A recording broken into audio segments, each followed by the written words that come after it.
Previously on Alan Wake, Alice has been kidnapped. Alan, please help me. Alice? You'll do exactly what I say if you ever want to see your wife again. I can't tell anyone except my agent Barry. Damn it, Barry, they'll kill her! You're my best friend, and I'm worried that you're not right in the head. The ransom is a manuscript I supposedly wrote that's coming true before my eyes. It happened just the way it was on that page. So dark. I have found only a few scattered pages. I want the entire manuscript. The deadline is in 2 days. I found Mr. Wake's pages. Good girl.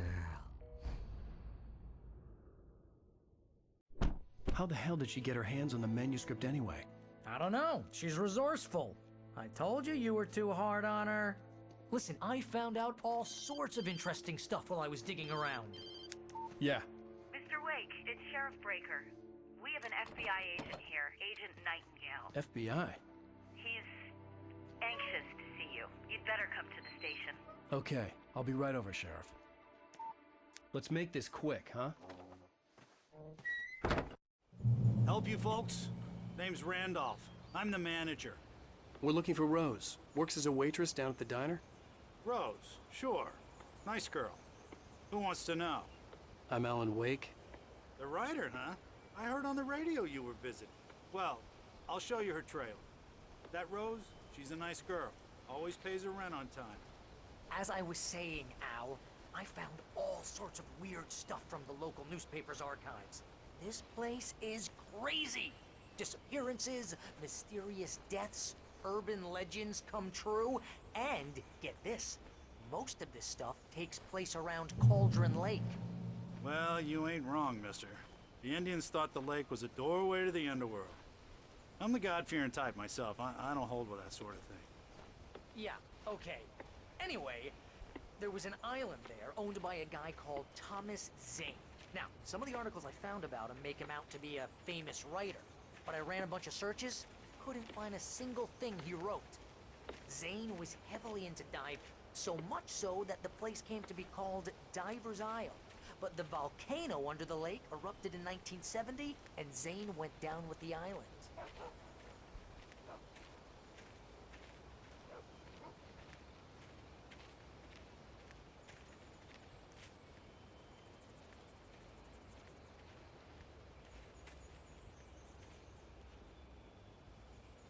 It gets better. A local girl, Barbara Jagger, drowned in Cauldron Lake just a week earlier. They were lovers. Sure, Jagger's a local spook store. The Scratching Hag. Comes for you in the dark. Childish stuff like that. Anyway, Al, I'm just getting to the best part. All of the articles about this stuff were written by Cynthia Weaver. I asked around, and she's that crazy bag lady you met. What, the lamp lady? She can be a little loopy, but she's not homeless or anything. Yeah, anyway, she knew both Jagger and Zane before they both died, and she had some kind of a breakdown.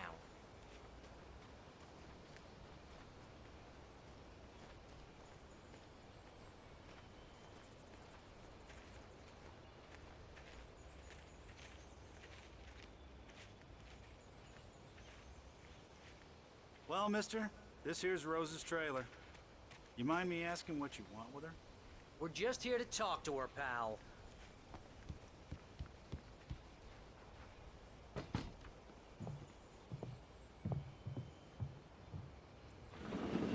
Welcome to... Oh dear, Mr. Wake. I'm so glad you're here.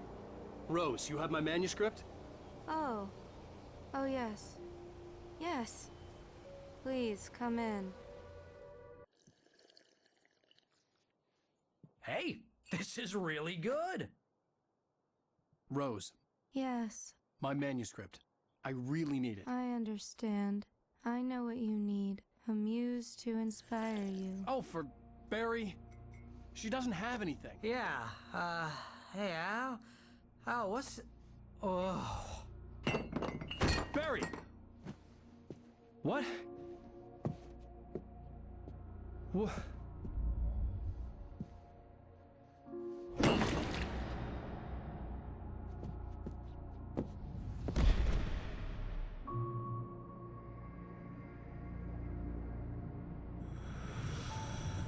It's coming for you, hiding in my barber's skin. I'm too weak to stop it. You must turn the lights on. I promised I'd come visit you and your lovely wife. You must finish what you started. I insist. You must turn the lights on. Turn the light on. Back to work, boy.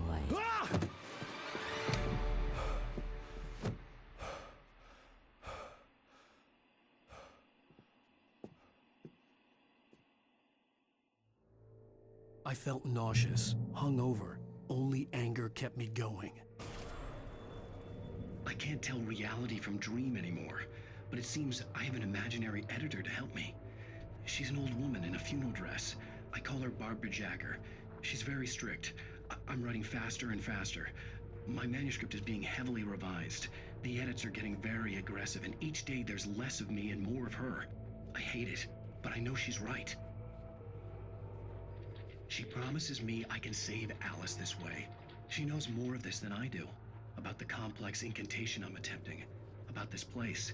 She's worked with another writer under similar circumstances, Thomas Zane. The genre of the story seems to be shifting. It's turning into a horror story. I'm getting close. I can feel it. Rose took a day from me. I had less than 12 hours left to meet the kidnapper. All I could do was get Barry into the car, work something out once I got on the road. Welcome to the Oh Dear Diner. What can I get you today? Coffee? I couldn't work up much hate for Rose. Something had used her to get to me and left its mark. First refill is free. Milk and sugar on the counter there. Would you like to hear today's specials? Thank you. A nice day. Come back soon. Barry was out of it. He was way too heavy to carry. You're right. I deserve more money. I'm so handsome. My gun and flashlight were gone. I'd have to find a way to get Barry into the car as quickly as possible. There was no time to waste.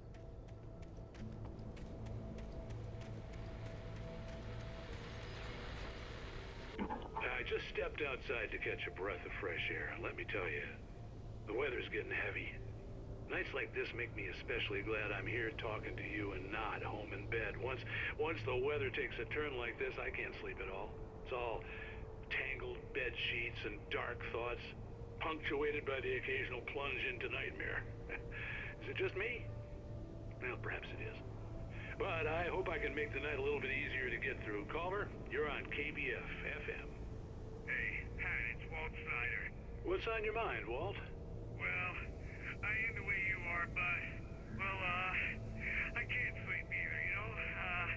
I just been staring out the window here, trying to make sense of it all, but, I ain't been thinking either, you know? Well, you sound like a man with a problem, Walt. I had argument with Danny. You know, Danny, and, then I got in trouble with the law, you know, and, I'm just, well... I heard something like that, Walt. Yeah. Well, you know, Danny's my best friend, and, they let me bail today. And now I'm just alone here at the window, you know, waiting. Man, and there's something in the air tonight, man. I was just outside looking up at the sky above our broadcast tower thinking the same thing. What are you waiting for, Walt? I don't know. You know, something's gonna happen. You know, I think I better go. Well, Walt, maybe... No, thanks, Pat. Well, good luck to you, Walt. Hang in there. Let's take a little break, folks. This weather's really something else, huh? How can I be sure that you will walk away?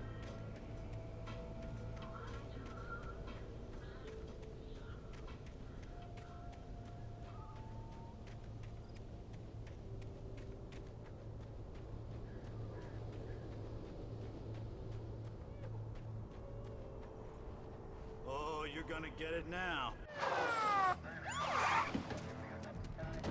God knows what you've done to that poor girl. This is Agent Nightingale, FBI! Get him up, Hemingway! You're under arrest! You move a muscle, I'll unload right in your goddamn face! Stay right where you are, Slane!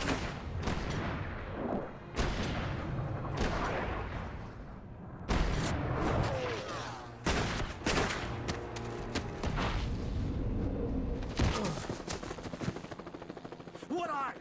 I'm standing right here, you goddamn maniac!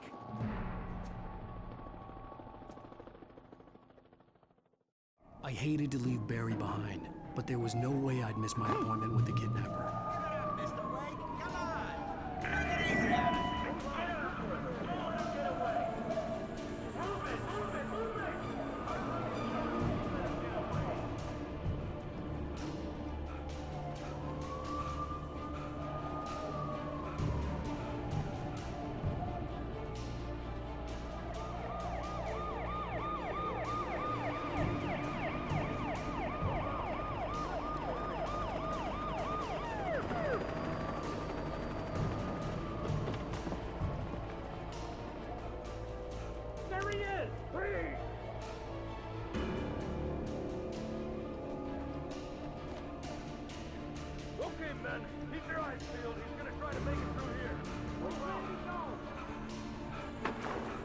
Oh, damn.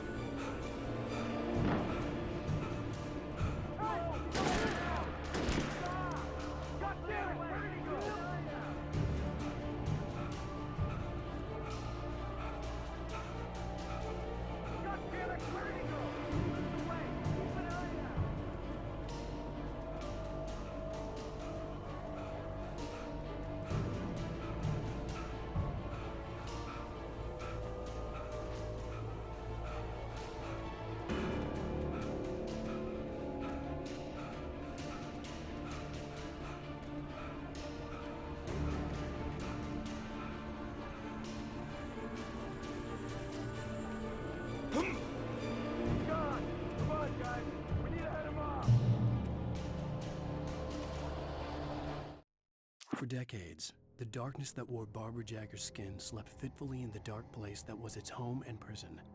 It was hungry and in pain. It dreamed of its nights of glory when the poet's writing had called it from the depths and given it a brief, terrible taste of power and freedom. The rock stars had stirred it from the deep sleep the poet had sunk it back to in the end. When it sensed the rider on the ferry, it opened its eyes.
This horror was everywhere I went, circling me. The cops didn't stand a chance. They were after a writer, not a monster.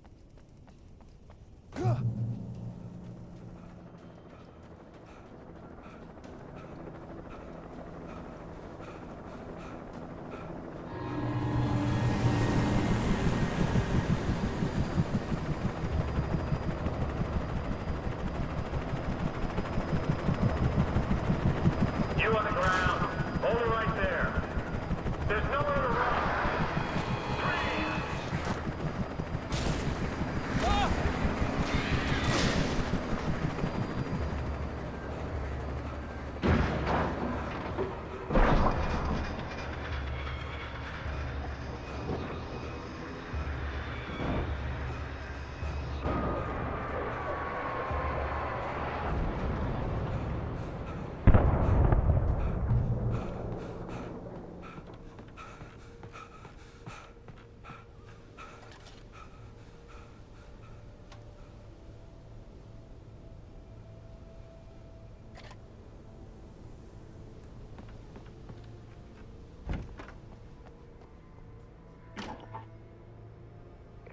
This is Jane.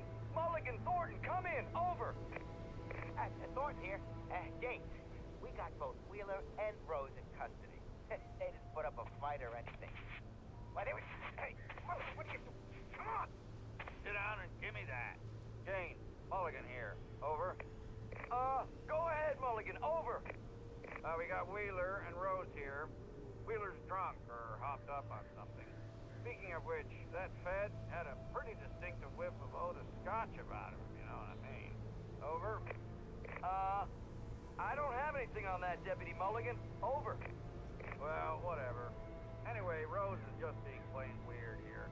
You better get Doc in to take a look at both. Over. Gotcha. You better get them here quickly. The, Fed's gonna want to interview Wheeler. Over. Oh, yeah, I'll bet he does. Looks like they have a lot in common. Mulligan out.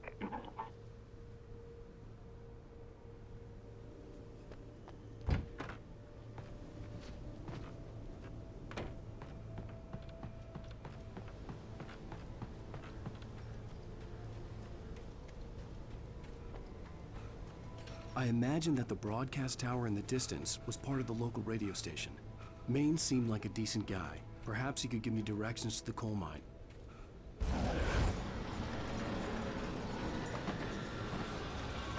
Unnatural shadows clung to the gate. The darkness that was after me was trying to stop me. I wouldn't get through without a light. There was no power to the searchlight.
It took me a moment to recognize the flashbang grenades.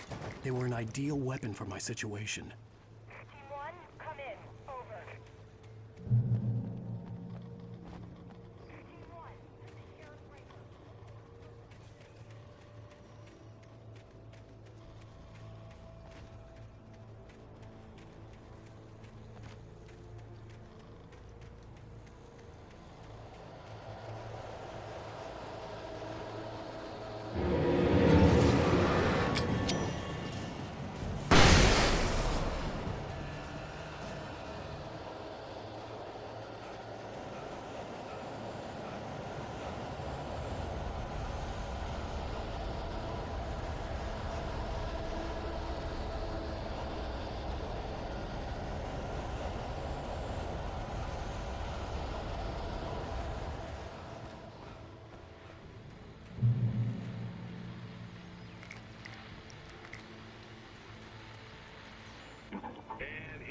call.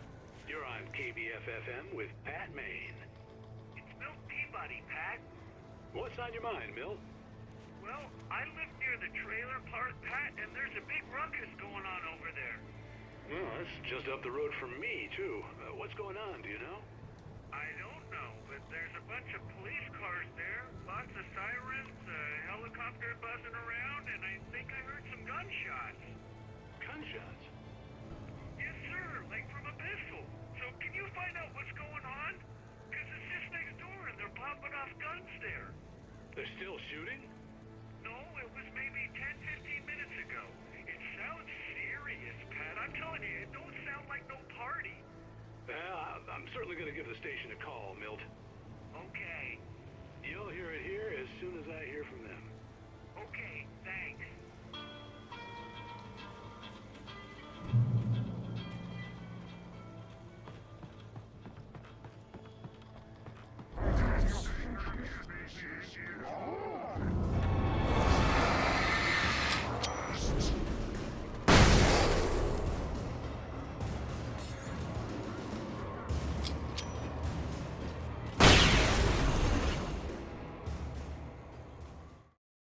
Touched by the dark presence, Rose was lost in a dreamland where everything was drawn in black and gray crayons.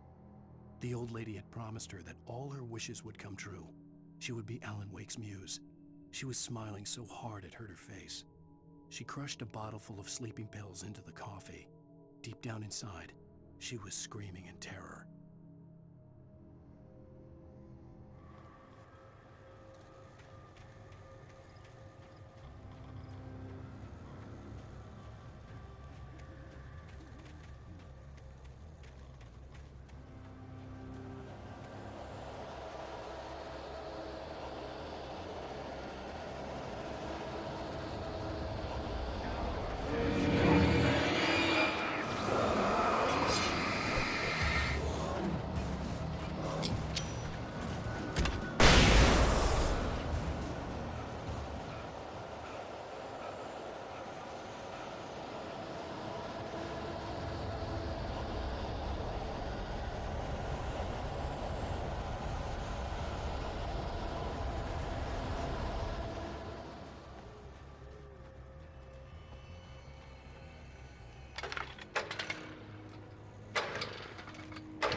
hoped Maine could lend me a car to get to the coal mine. Oh, why, hello, Lorna. What do you have for us? Well, I just don't see why the cops bother with the trailer park. What do you mean? It's a trailer park. Of course you're going to have trouble in a place like that. I mean, what do you expect? The sheriff should be helping us normal citizens instead of wasting resources on nobody.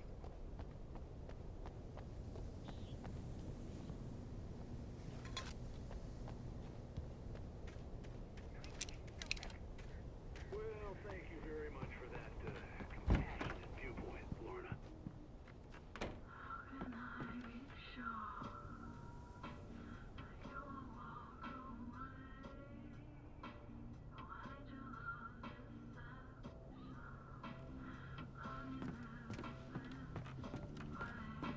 Oh, here's a little surprise. The famous writer Alan Wake just walked in. Folks, I'm going to see if I can talk him into an interview. Come on in, Mr. Wake. Oh, I'm so glad you could find the time to do this, Mr. Wake. Nowhere to run now, Dan Brown. You back away from me. Don't hurt it. Whoa, whoa, whoa. Everyone calm down. Put the gun down. We're all friends here, right? Cool your jets, Nightingale. We got him. Judas Priest! What the hell's the matter with you? There's a civilian in there.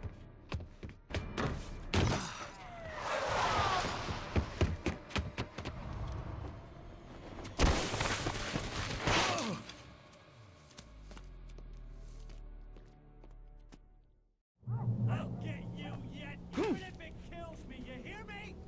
You hear me, H.P. Lovecraft? I had fallen off so many cliffs it was ridiculous. That's what you get for naming a book The Sudden Stop. It was probably good I hadn't had the chance to tell Maine where I was going. I'd have to lose the cops and find my own way to the mine.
Danny had stepped out, but what stumbled back in was something else. Something alien. A monster. Walter tried to kill it, first with his fists, then a chair. It wouldn't die. Instead, it kept coming, unaffected by the beating it had taken. After Walter managed to kick it down the cellar stairs, fear took over. He ran, got behind the wheel, gunned the engine. The booze wouldn't make him forget, but he knew he had to try.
There was no sensible reason for the power to be here.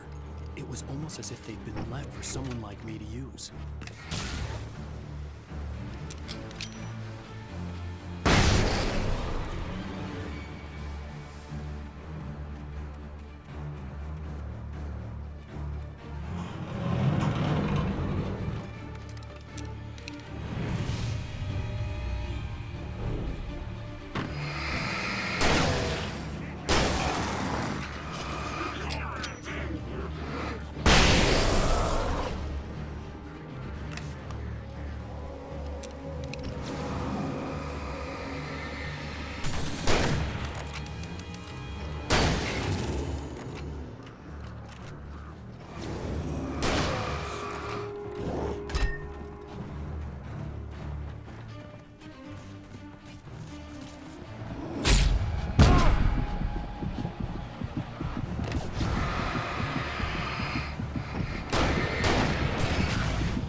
The bulldozer's engine roared to life. Mud and rocks flew as it fought for traction. It crashed through the concrete wall and landed heavily in the yard. If it were an animal, it would have shaken its head after the impact, fixed its eyes on me, and charged. Of course, it had no head, nor eyes. Shadows crawled on its form, twisting it into a monster. Then, it came for me. Nightingale stared through the broken studio window into the dark woods. He turned around, started to walk out, but Maine grabbed his arm. "Young man, you almost shot me. You don't shoot off rounds at people like that. What's the matter with you?" Nightingale shook his arm free, marched out. His cheeks burned with rage and humiliation.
Sarah trusted her gut, and her gut said Agent Nightingale was an asshole. He felt wrong, and it wasn't just the smell of stale booze. It was in the way he flashed his badge, pulled rank, the look in his eyes when he wanted answers. Where was Alan Wake? What was this about an accident? Where was his wife? And most importantly, why did she let Wake go? He wouldn't answer her questions. Federal business was all he'd say.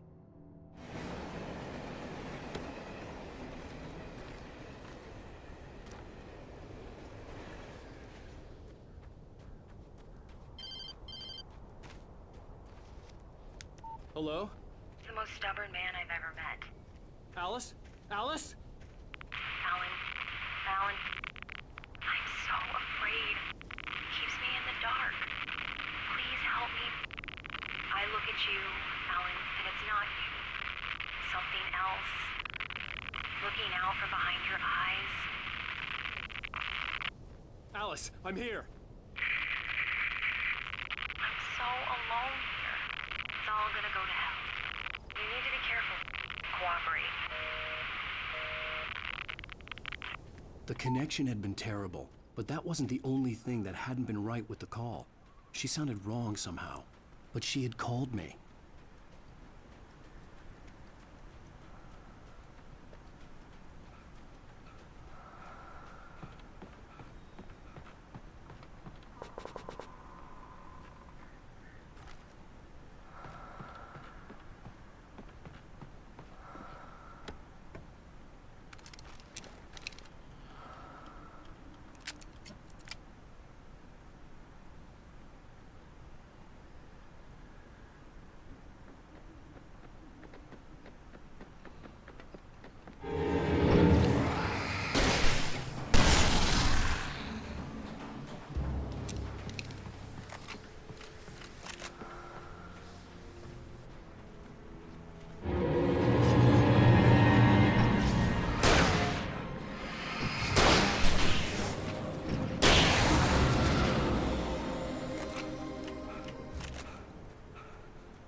The pipe wrenched itself loose from the bridge's steel framework.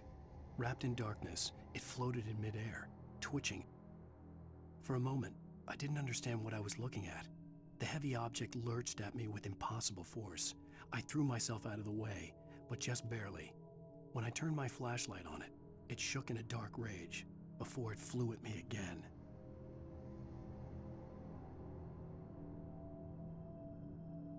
could see a railway bridge up ahead, and a warehouse of some sort on the opposite shore. I hoped I could find a car from there.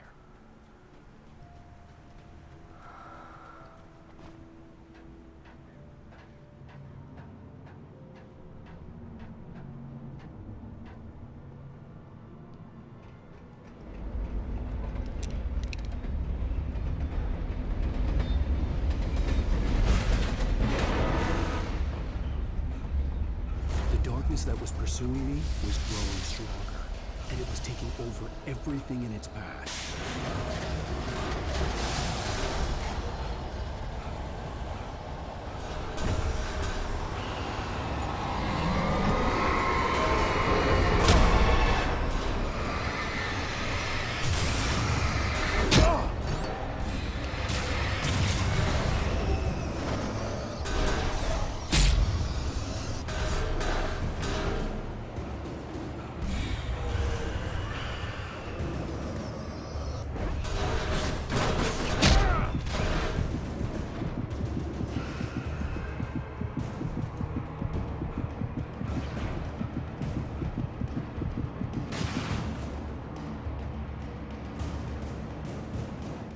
I slammed the door shut right in his smug face.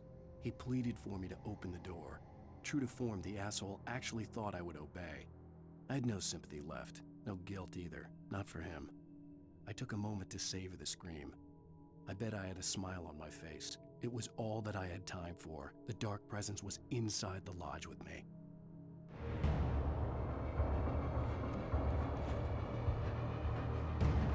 As a teenager, just starting to get interested in writing, Stephen King had been a source of inspiration to me. I thought about all the inanimate objects that had come to life in his books. No one is safe in a good horror story, certainly not the protagonist. That's what makes them fun. This was anything but. The darkness could possess anything, and it was getting closer.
Take the facts of our existence for granted, unaware that they are merely a thin veneer of desperate self-delusion, covering a vast cosmos of madness and horror.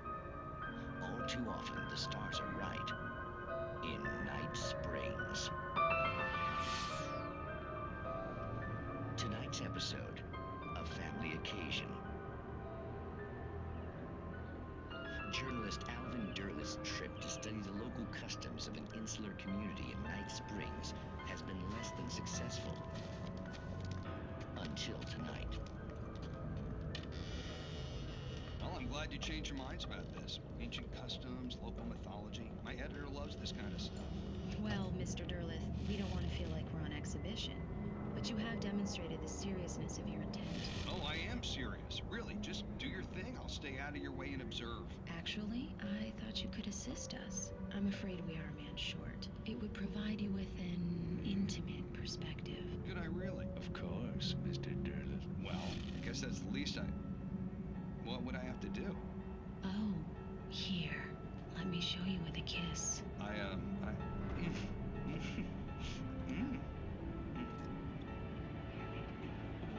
What did you...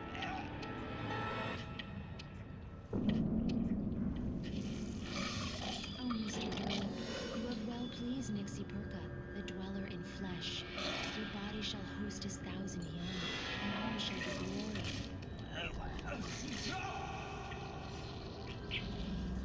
Shh, darling, be calm. Shh. Alvin Derleth learned a harsh lesson. If you go looking for mythology, it may come looking for you.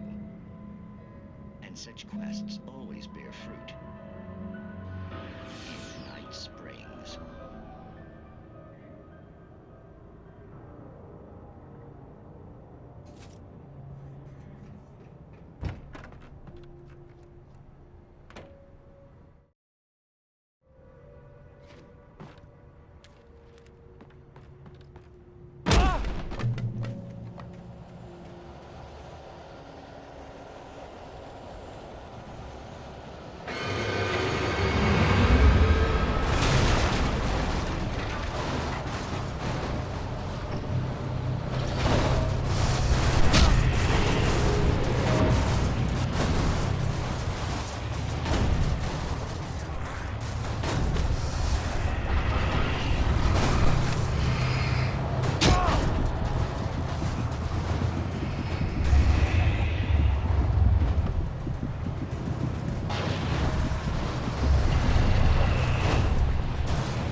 never been this glad to see the sunrise.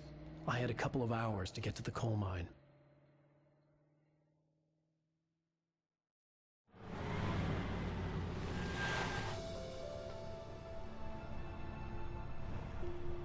The coal mine wasn't far now.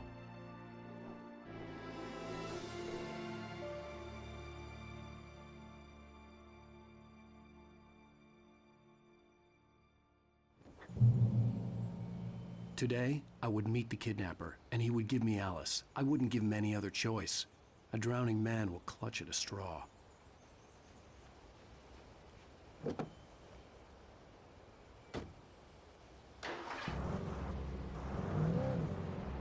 Little by little, without realizing it, I'd come to believe that the story in the manuscript was coming true. The current of its narrative had taken me deeper and deeper into dark waters. Alice had been taken from me. Barry was probably in jail. I was a fugitive from the FBI. The whole world taken over by the Dark Presence was trying to destroy me. It all felt real, but it matched a textbook case of insanity.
This is Pat Maine, and you're listening to KBF-FM. Folks, I want to apologize for kind of abandoning you to that looping music track last night, but I was detained.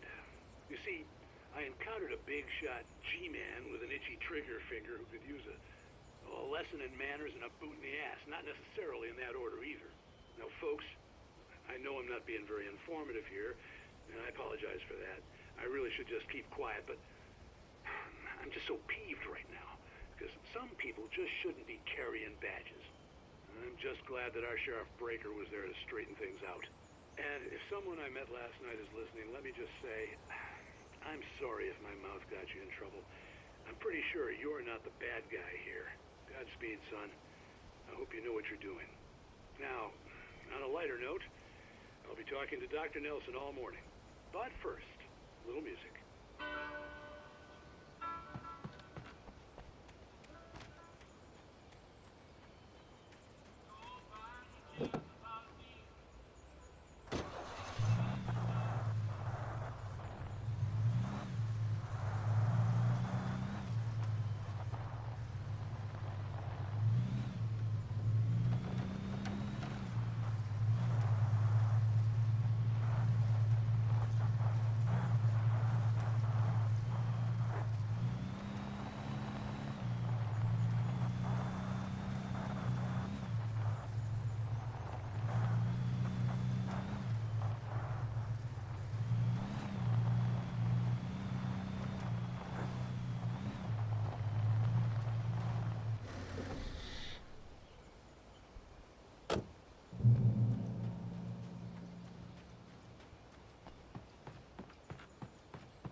Welcome back to KBF-FM.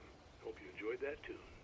Now, Doc, you were talking about life and finding that special someone, that soulmate. Well, you were talking about that. I was saying I don't buy it. Well, see, to me that's strange because I always pegged you as a hopeless romantic. You got me there, Pat. But I think love's where you look for it. And you need to do a lot of looking, sure. But the idea that there's that one special person out there for you, and if you miss that chance, it's gone forever and you're forever incomplete. I mean,